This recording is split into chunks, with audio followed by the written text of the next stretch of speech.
You're listening to Civic Media. You can tune into any of our live shows on any radio station across the state with the Civic Media app. Find us in your phone's app store and listen anytime, anywhere. This is your WXCO Daily News Roundup for Bull Falls Radio, 98.9 FM and 1230 AM in Wausau. Civic Media News. I'm Terry Bell. Here's what Wisconsin needs to know. Vice President Kamala Harris is in Wisconsin today for campaign stops in La Crosse, Milwaukee, and Green Bay. It's her sixth trip to Wisconsin since becoming the Democratic nominee. Republican Donald Trump was last in Wisconsin on October 6. He has no events scheduled in Wisconsin for now. The number of absentee ballot drop boxes in Wisconsin is far fewer than 4 years ago. Wisconsin Elections Commission Administrator Megan Wolf says there were more than 500 drop boxes in more than 430 communities 4 years ago. Now she can only confirm about 78 of them in 42 communities. Milwaukee and Madison have 14 drop boxes each. Racine has 7. Most places with drop boxes have 1. Some unsolicited text messages about voting in Wisconsin are designed to confuse people, not help, so says Wisconsin Elections Commission Administrator Megan Wolf. I get very frustrated when these groups send out information and they don't get the facts right because it confuses voters. You can find the facts at myvote.wi.gov. All 3 election workers in Westfield quit this week. About 800 people live in Westfield, which is just northeast of the Dells.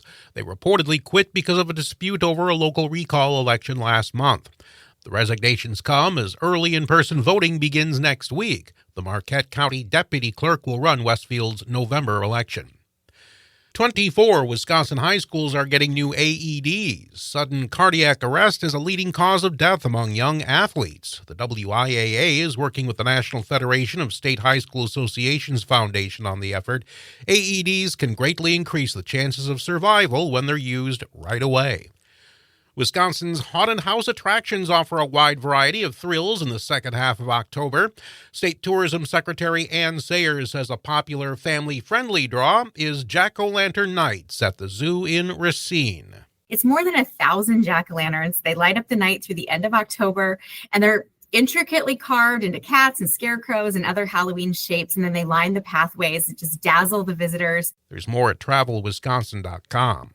I'm Terry Bell, Civic Media News. Here's what you need to know closer to home. For WXCO News, I'm Brittany Merlot. It's Cranberry Appreciation Week, and the special crop here in the state produces 60% of the nation's supply. So this Wisconsin fruit has been a key player in the state's economy. It gives us a good feeling. We hire a lot of people. We add a lot to the economy, and we're very cautious of the environment. You know, it's a big thing. I just hope prices will stabilize. You know, we got like a lot of farm products. It sounds like we're going to have a decrease in price because of lack of exports. Could really affect us. That's David Zowatowski from Lake Nokomis Cranberries. Here's how to help. Buy Wisconsin cranberries. You can stock up this time of the year, put them in the freezer, take them out all year long, add them to your salads. You know, I like cranberry sauce and everything. It's special. They'll still be giving tours until the harvest is over, which he says it looks like they have another 2 weeks. As the first hard freeze hit the state on Wednesday morning, local cranberry farms were facing a few problems. We made ice on top of the water. As long as the berries are under the water, they're fine, but we had a lot of them floating on the surface that are partially damaged, but they should be all right for processing. Now we're scrambling, trying to get them to the processor so they can get them in the freezer. That's David Zowatowski from Lake Nokomis Cranberries out in Eagle River, which is a 4th-generation family-owned cranberry farm. You know, the guys working in the water loading those berries are working daylight to dark.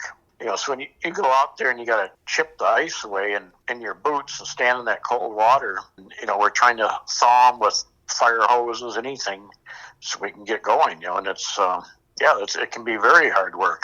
So when temperatures plummet overnight, the forecast isn't just for turning the heat on at home. And at Aspirus, they're focusing on advancing infection control practices. This means breaking the cycle of infection by disrupting the chain of events that allow infections to spread. Tim Holzem is the infection prevention coordinator at Aspirus. He said one specific thing is the frontline defense against the spread of infections. So focusing on hand hygiene and doing it correctly He said washing with soap and water is important when your hands are soiled, after eating, or using the bathroom. Other times, it may be better to use hand sanitizer so you aren't drying out your skin. You ever get it in the winter where you see hey, I notice that my hands are really red and they sting and stuff? It's because soap, what it really does is it's really good at taking oils off of a surface. Tim said that the infection prevention is about making small, impactful changes that all add up.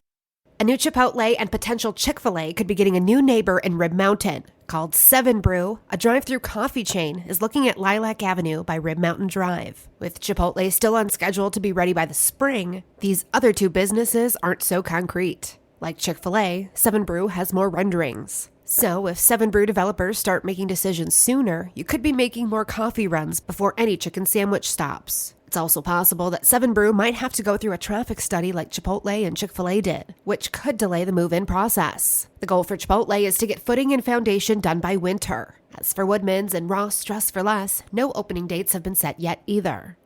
And Northwoods Autotex is being recognized for their work and customer service. The Rhinelander company received the AAA Gold Award after competing with more than 8,000 other shops to be among the top in the nation. And that's what you need to know. I'm Brittany Merlot for WXCO. It's the Bucks and the Mavericks. Hi, I'm Mike Clemens with sports. The Bucks are in Dallas to take on the Mavericks in their final preseason game tonight. Chris Middleton had surgery on both his ankles in the offseason. Was he able to practice yesterday? Doc Rivers. No, we didn't even think about it. No, he did everything else, all our skeleton stuff. So he did some one-on-one yesterday live, which was really good. So he's getting there. Not going to play tomorrow. No, he won't play tomorrow. NFL, the Packers' new place kicker, Brandon McManus, worked out with the team, looked good in practice. The Packers host the Texans Sunday. College football, Badgers quarterback Braden Locke talked about facing another Big Ten rival this Saturday, the Northwestern Wildcats. Yeah, I think it's just a week-to-week focus. We've got to continue to get a week better. We've got to continue to practice really well. In this league, you really can't look ahead or look back.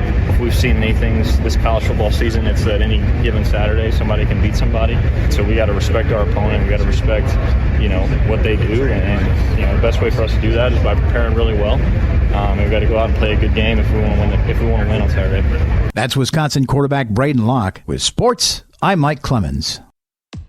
On your entertainment beat, I'm Pete Schwaba. Imitation is the highest form of flattery, so they say. If that is the case, here are 9 famous musicians who should be flattered by a new album from artist Halsey. Her 5th studio album is perfectly titled The Great Impersonator. The 30-year-old singer-songwriter mimics 9 artists, including Dolly Parton, David Bowie, Dolores O'Riordan, Cher, and Bruce Springsteen. The Great Impersonator is available for download October 25th. Casting Al Pacino as Michael Corleone in The Godfather had a ripple effect of people almost getting fired, including Al Pacino and director Francis Ford Coppola, who fought to get Pacino in the film over the studio's choice, which was Robert Redford. Pacino said it was Coppola changing the schedule so he could film the scene where Michael kills the Turk and McCluskey in the Italian restaurant so he could show it to studio executives at Paramount because he knew they'd love it. They did, and history was made. Pacino's book Sonny Boy, a memoir, is available October 22nd. Comedian Jerry Seinfeld regrets saying it was the extreme left that killed comedy. He changed his position on his polarizing words and said they aren't true, according to Variety. Seinfeld appeared on Tom Papa's Breaking Bread podcast and equated his statements about political correctness in comedy to moving the gates on a ski hill,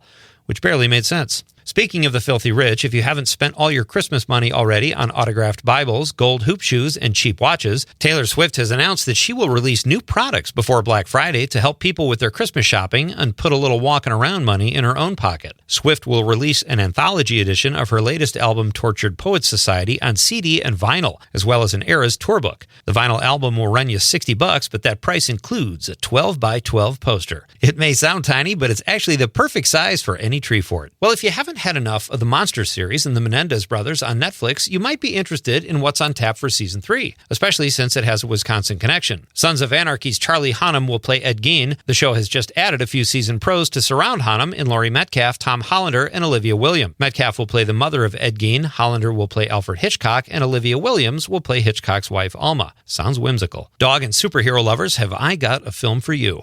Variety reports that Crypto the Superdog, Superman's companion, will have a role in James Gunn's Gunn's upcoming Superman film. Gunn announced the newest cast member on social media since October is Adopt a Shelter Dog Month. In case you were wondering, yes, Krypto is also from the planet Krypton, Superman's home planet. The director says Krypto was inspired by his own dog, who reportedly is a very good boy, but a terrible actor. For more showbiz fun, tune in to Nightlight with me, Pete Schwaba, weeknights from 6 to 8 p.m. on the Civic Media Radio Network.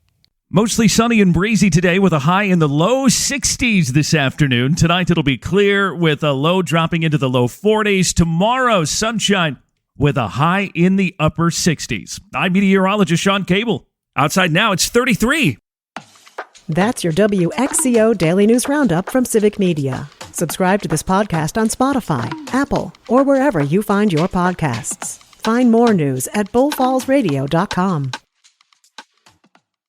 The national news cycle never stops, but it can be hard to find news about your local community. Civic Media is dedicated to providing quality local and state news coverage across Wisconsin. With the Civic Media app, you can get notifications about local stories that matter to you and your community. Find the free Civic Media app in your phone's app store and choose notifications from the menu to tell us what kind of news you want to hear about.